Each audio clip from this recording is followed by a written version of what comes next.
दुनिया के सबसे प्राचीन शहरों में से बनारस को भी माना जाता है और इसके अनेकों नाम हैं, जैसे कि विश्वनाथ नगरी, मुक्ति नगरी और काशी। और ऐसा माना जाता है कि जिस इंसान की यहाँ मृत्यु होती है वो जीवन और मरण के चक्र से मुक्त हो जाता है। लेकिन काफी लोगों का यहाँ पे ये भी मानना है कि काशी इतिहास से भी पुराना है। काशी वर्ड को अथर्ववेद में भी बताया गया है। शिव पुराण, स्कंद पुराण, ब्रह्म पुराण जैसी चीजों में भी काशी का वर्णन किया हुआ है।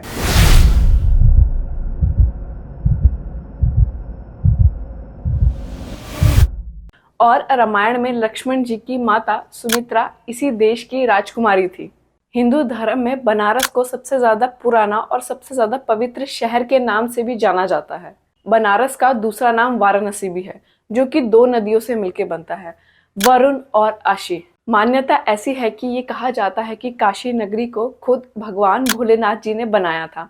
जब उनकी देवी पार्वती जी के साथ शादी हुई थी तब वो और देवी पार्वती जी इस शहर में रहने आए थे और फिर इसे कभी छोड़ने ना जाने की बात कही थी, इसलिए काशी महादेव जी की नगरी है। इस शहर में भगवान शिव जी के अनेकों मंदिर हैं, लेकिन सबसे मेन मंदिर माना जाता है काशी विश्वनाथ मंदिर को, जो कि 12 ज्योतिर्लिंग में से एक आता है।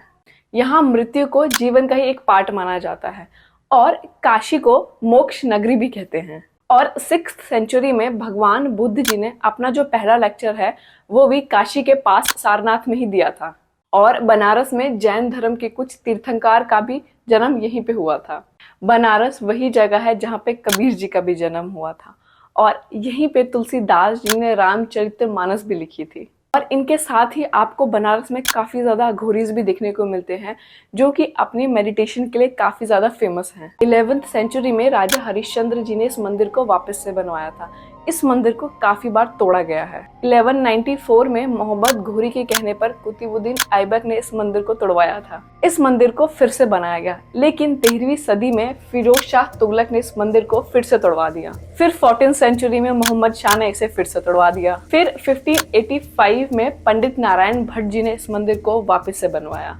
फिर 1669 में औरंगजेब ने इस मंदिर को फिर से तोड़ाने के आदेश दिए, लेकिन फिर 1718 में महारानी अहिल्या बाई ने इस मंदिर को वापस से बनवाया। फिर 1194 में बैटल ऑफ चंदावर हुआ, जिसमें जयचंद हार जाते हैं और फिर आते हैं मोहम्मद घोरी। आगे चल के काशी में एंट्री होती है औरंगजेब की और वो इस शहर के नाम को बदल के मोहम्मदाबाद रख देते हैं। तो औरंगजेब का टाइम था तो उन्होंने जो विश्वनाथ टेम्पल था उसके एक भाग को तोड़वा दिया था और वहां पे मस्जिद बनवाया था। जैसे कि मैंने पहले भी बताया कि बनारस को शिव नगरी कहा जाता है, तो एक बारी ब्रह्मा और भगवान शिव जी में एक विवाद होता है, जिसमें से भगवान शिव जी को बहुत ज्यादा क्रोध आ जाता है। वो ब्रह्मा जी के 5 सर में से एक सर काट देते हैं। फिर भगवान शिव जी पे ब्रह्मा हत्या का आरोप लग जाता है।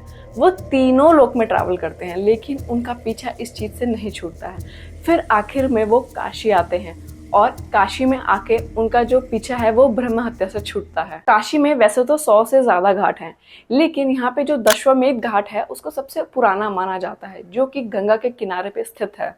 और इस घाट की सबसे मेन बात यह है कि ये घाट ब्रह्मा जी ने बनवाया था और जब भगवान शिव जी यहाँ पे आए थे तब भगवान ब्रह्मा जी ने यहाँ पे 10 घोड़ों की बलि दी थी, इसलिए इस घाट को दशाश्वमेध घाट कहा जाता है।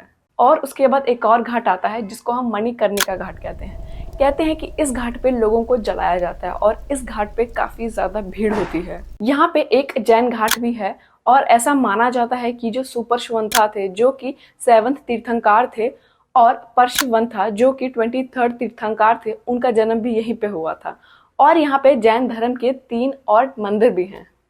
और अगर हिंदू धर्म की बात करें तो यहाँ पे काशी विश्वनाथ जी का मंदिर, संकट मोचन हनुमान जी का मंदिर और दुर्गा माता जी का मंदिर, ऐसे ही अनेकों मंदिर हैं। लेकिन काशी में आपको मंदिर देखने के साथ साथ आपको यहाँ मस्जिद भी देखने को मिलते हैं। तो ये मैंने आपको थोड़ा सा काशी के बारे में बताया। तो अगर आपको ये वीडियो पसंद आई हो तो प्लीज लाइक करें, कमेंट करें, शेयर करें, सब्सक्राइब भी करें। शंभू।